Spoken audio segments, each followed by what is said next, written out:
Hello good morning students. तो आज की इस वीडियो में आप करने जा रहे हैं कक्षा 10वीं की पुस्तक स्पर्श में काव्य खंड में कविता मनुष्यता, जिसके कवि हैं मैथिली शरण गुप्त। तो स्टूडेंट्स, सबसे पहले ये कविता करने से पहले हम करना चाहते हैं मैथिली शरण गुप्त के जीवन परिचय के बारे में कुछ हम पढ़ लेते हैं, ताकि उनकी साहित्य की विशेषताएं, उनकी रचनाएं या फिर उनकी भाषा शैली कैसी है उसका हमें अच्छा सा ज्ञान हो जाएगा और उनकी कविता हमें पढ़ने में बहुत आसानी रहेगी।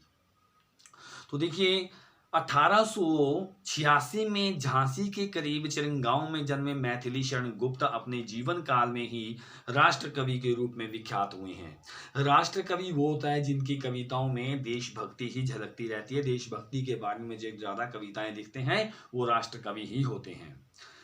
इनकी शिक्षा दीक्षा घर पर ही हुई। संस्कृत, बांग्ला, मराठी और अंग्रेजी पर इनका सम्मान अधिकार रहा था, मतलब इतनी लैंग्वेज ये जानते थे। गुप्त जी राम भक्त कवि हैं। राम का कीर्ति गान इनकी चिर संचित अभिलाषा रही। उन्होंने भारतीय जीवन को समग्रता में समझने और प्रस्तुत करने का भी प्रयास किया। गुप्त जी का कविता की भाषा विशुद्ध खड़ी बोली है। भाषा पर संस्कृत का प्रभाव है। काव्य की कथा वस्तु भारतीय इतिहास के ऐसे अंशों से ली गई है जो भारत के अतीत का स्वर्ण चित्र पाठक के सामने उपस्थित होता है। गुप्त जी की प्रमुख कृतियां हैं साकेत, यशोधरा, जयद्रथ वध। गुप्त जी के पिता सेठ रामचरण दास भी कवि थे और उनके छोटे भाई सियाराम शरण गुप्त भी प्रसिद्ध कवि हुए हैं। तो मतलब इनकी बैकग्राउंड भी यदि हम देखेंगे तो उनके खानदान में सारे कवि ही कवि थे, तो इनके ऊपर भी कवि की छाप पड़ना बहुत जरूरी था। तो स्टूडेंट्स, तो ये कविता करने से पहले मैं आपको ये बता दूं कि मनुष्यता कविता में उन्होंने यही बताया है कि पूरी की पूरी प्रकृति में अकेला मनुष्य ही ऐसा है जो दूसरों के बारे में चिंता करता है, दूसरों के लिए उपकार करता है। लेकिन कुछ एक गुण और भी ऐसे होते हैं, यदि वो भी गुणों में आ जाएं तो उनकी मनुष्यता अमर हो जाएगी। वह मृत्यु से डरेगा नहीं और मृत्यु जब आएगी तो उसे गौरवशाली मृत्यु आएगी उसकी। तो स्टूडेंट्स, वो गुण कौन से हैं वो अभी अपन अभी इस कविता को हम पढ़ने के बाद देखेंगे।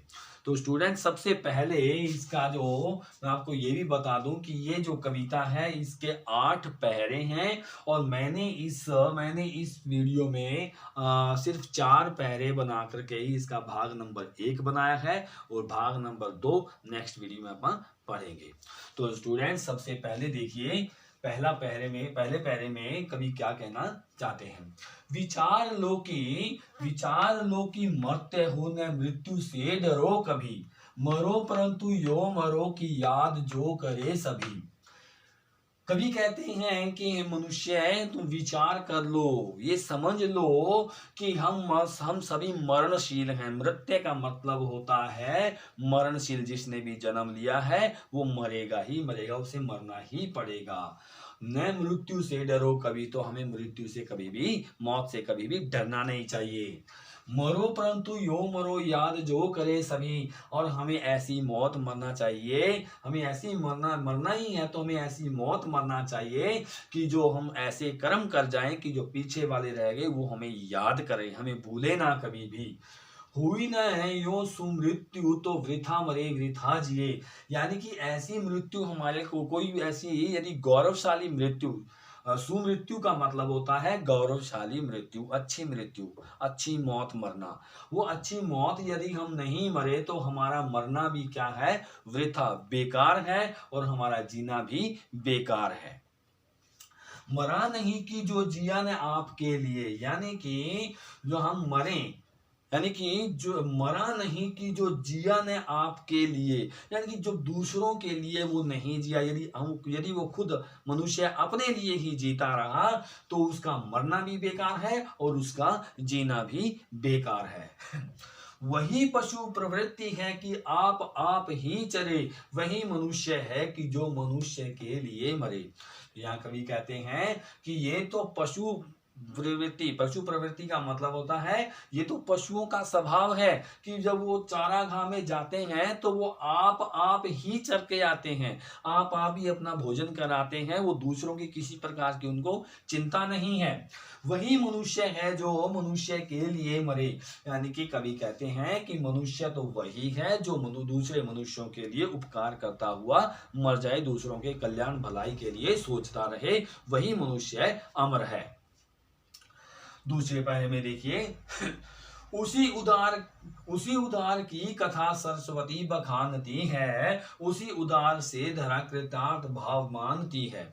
यहाँ पर कवि कहता है कि मनुष्य ही एक ऐसा प्राणी है जिसमें उदारता है। उदारता का मतलब वो दयालु है, वो दूसरों की भलाई के लिए काम करता है। तो यहाँ कवि कहता है कि उसकी ऐसी उदारता की जो कथा है, उस कथा को जो माँ सरस्वती है वो ही बखानती है, यानी कि वो ही उसका वर्णन करती है। उसी उदार से धरा कृतार्थ भाव मानती है, यही धरती जो है, यानी कि धरा, धरा का मतलब क्या होता है, धरती। कृत्यार्थ भाव मतलब ऐसे मनुष्य के लिए वो धन्यवाद मानती रहती है कि हे मनुष्य, तू मेरे ऊपर रह करके भी दूसरों की भलाई के लिए तू काम करता है, तो धरती भी उसके लिए आभारी रहती है। उसी उदार की सदा सजीव कीर्ति गूंजती, और ऐसे मनुष्य जो उदार मनुष्य है उसकी जो सजीव कीर्ति का मतलब होता है, सजीव कीर्ति का मतलब होता है उनकी यश मान मर्यादा इज्जत वो गूंजती रहती है, वो गूंजती रहती है उनकी। तथा उसी उदार को समस्त सृष्टि पूजती है, और उसकी उसी उदारता, उसी कर्म, उसी भलाई के, उसी कल्याण के कार्य जो भाव होता है उसका, उसी उदारता को पूरी की पूरी समस्त सृष्टि, पूरा संसार ही उस मनुष्य को पूजता रहता है, उसकी इस महानता को पूजता रहता है। अखंड आत्म भाव जो असीम विश्व में भरे, वही मनुष्य है कि जो मनुष्य के लिए मरे।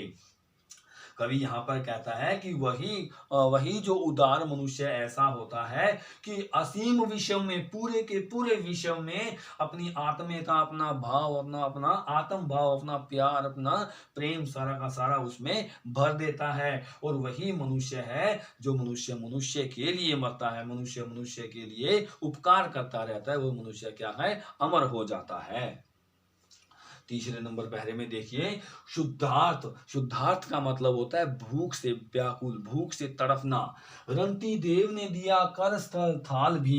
तो इस पहरे में क्या है, इस पहरे में उदाहरण दिए हैं, अनेकों उदाहरण दिए हैं कवि ने कि किस किस ने दूसरे लोगों के लिए क्या क्या किया था। जो महान लोग बन गए हैं वो दूसरों के उपकार को करने के बाद ही महान बने हैं, दूसरों की भलाई, दूसरों के कल्याण करके ही वो महान बने हैं। तो रंती देव क्या थे, रंती देव एक महान राजा थे, और वो भूख से बड़े व्याकुल थे, तड़प रहे थे, और उनके सामने क्या है, भोजन का थाल आया, तो भोजन करने ही वाले थे कि दिया करस्थ हाथ भी। करस्थ हाथ का मतलब होता है किसी के दूसरे हाथ में अपना थाल पकड़ा दिया था, यानी कोई भिखारी आ गया था और उसको अपना थाल उसको दे दिया, अपनी भूख भी उन्होंने मार ली थी। तथा दधीच ने दिया परार्थ अस्थि जाल भी। यहाँ पे क्या है, दधीच एक बहुत मुख्य ऋषि थे, बहुत बड़े महान ऋषि थे, और परार्थ का मतलब दूसरों के लिए।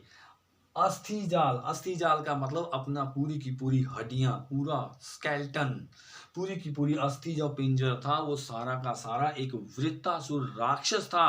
वो ऐसा राक्षस था कि वो किसी ऋषि के हड्डियों से बने हुए हथियार से ही वो मरने वाला था, ऐसे वो मरता नहीं था। तो उसको ऐसा कोई वरदान मिला हुआ था, तो ऋषि दधीच ने क्या है, अपनी सारी की सारी हड्डियां जो है उनको दान में दे दी थी कि उस वृत्तासुर राक्षस को मार डाला जाए। ऊशी नगर क्षितीश ने स्वमांस दान भी किया, सहर्ष वीर कर्ण ने शरीर चरम भी दिया। यहाँ पर ऊशी नगर क्षितीश ये भी एक महान बहुत बड़े राजा का नाम है। तो उस राजा ने क्या किया था, अपना स्वमांस, यानी कि स्वमांस का मतलब अपने शरीर का मांस काट काट करके भी दान में दे दिया था। क्यों दान में दे दिया था? किसी शिकारी ने क्या है, एक कबूतर को पकड़ लिया था और कबूतर को वो मार के खाने वाला था, और उसी नगर क्षितिज जो राजा थे उन्होंने उस कबूतर को छुड़ाने के लिए अपना मांस भी उसके बराबर काट काट के वो देते रहे। लेकिन वो मांस, वो जो कहते हैं कबूतर भी क्या है, वो भी उनकी परीक्षा लेने के लिए आया था, और जो शिकारी था वो भी उनकी परीक्षा लेने के लिए परमात्मा खुद ही आए थे। सहर्ष वीर कर्ण ने शरीर चरम भी दिया, और इधर सहर्ष वीर कर्ण, महाभारत में जो वीर कर्ण था, तो उसने भी क्या है, अपने सारे के सारे शरीर के जो कवच थे, कुंडल थे, वो भी इंद्र को सारे सारे के क्या है, पूरे शरीर का चरम यानी कि पूरे कुंडल वगैरह वगैरह भी दान में दे दिए थे। अनित्य देह के लिए अनादि जीव क्या डरे। अब क्या अनित्य देह, अनित्य देह का मतलब होता है, अनित्य का मतलब होता है नश्वर, देह का मतलब है शरीर। ये जो शरीर है ये नश्वर है, ये मर मिटने वाला है, ये मिट्टी का है, मिट्टी में ही मिल जाएगा। और इसके लिए अनादि, अनादि का मतलब होता है अमर। अमर जो जीव है ये इसके लिए, इस शरीर के लिए ही क्यों डर रहा है। वही मनुष्य है जो मनुष्य के लिए मरे। तो मनुष्य तो वही है जो दूसरों के उपकार के लिए खुद मर जाए, और वही मनुष्य अमर हो जाता है जो दूसरे मनुष्य के लिए मरता है। चौथा पैरा देखिए, सहानुभूति चाहिए महाविभूति है यही, वशीकृता सदैव है बनी हुई स्वयं मही। अब कवि कहता है कि दूसरों की भलाई करने के बाद जो हमारे को सहानुभूति मिलती है वही हमारे को चाहिए, और वही हमारे लिए क्या होता है, महाविभूति होती है। महाविभूति का मतलब वही हमारी महान पूंजी होती है, सबसे बड़ी पूंजी होती है, सबसे बड़ी धन दौलत हमारी वही होती है जो दूसरों की सहानुभूति, दया भावना हमारे को जो मिलेगी। वशीकृता सदैव है बनी हुई स्वयं मही, और ऐसी उपकारी मनुष्य के लिए स्वयं मही, स्वयं मही का मतलब होता है खुद धरती ही क्या है उसके लिए उनके वश में है। ये पूरी की पूरी धरती ऐसे उपकारी मनुष्यों के लिए सदैव से ही क्या है, सदा हमेशा के लिए ही उनके वश में रही है। विरुद्धावाद, विरुद्धावाद बुद्ध का दया प्रवाह में बहा, विनीत लोक वर्ग क्या न सामने झुका रहा। अभी यहाँ पे कहता है कि महात्मा बुद्ध जो थे, महात्मा बुद्ध जो थे उनके जो विचारों का विरोध कर रहे थे, विरोधावाद का मतलब जो विरोध कर रहे थे वो भी क्या है, एक दिन झुक गए, उनकी दया के अंदर वो भी प्रवाह में बह गए, उनके जो अहंकार थे वो बह गए, उनके जो गलत विचार थे वो बह गए, और वो बुद्ध की शरण में आ गए। विनीत लोक वर्ग, यहाँ पे विनीत लोक वर्ग क्या हुआ है, विनीत लोक वर्ग हुआ है साधु संत महात्मा जो हमेशा विनम्र रहते हैं। फलदार पौधे विनिम्र रहते हैं, फलदार पौधे होते हैं, फल लग जाते हैं, झुक जाते हैं, लोग उसको खींच खींच के तोड़ लेते हैं, उसके ऊपर बड़े बड़े पत्थर मार मार करके भी उसके फल को तोड़ लेते हैं, लेकिन वो कुछ नहीं बोलते हैं। ऐसे ही जो महान लोग होते हैं उन्हें विनीत लोक वर्ग कहा गया है। तो ऐसे लोक वर्ग क्या न सामने झुका रहा, वही उदार है परोपकार जो करे, वही मनुष्य है कि जो मनुष्य के लिए मरे। जो लोग जो विनीत लोग वर्ग हैं वो हमेशा से ही क्या है, सबके सामने झुके रहे हैं, और वही दूसरों के उपकार के लिए हमेशा मरने के लिए, मर मिटने के लिए तैयार रहे हैं, लोगों के कल्याण के लिए, लोगों की भलाई के लिए आगे रहे हैं। वही ही मनुष्य है, वही मनुष्य अमर है जो दूसरों के लिए मरता है। तो स्टूडेंट्स ये हमारे 4 पैरे इसके पूरे हुए हैं।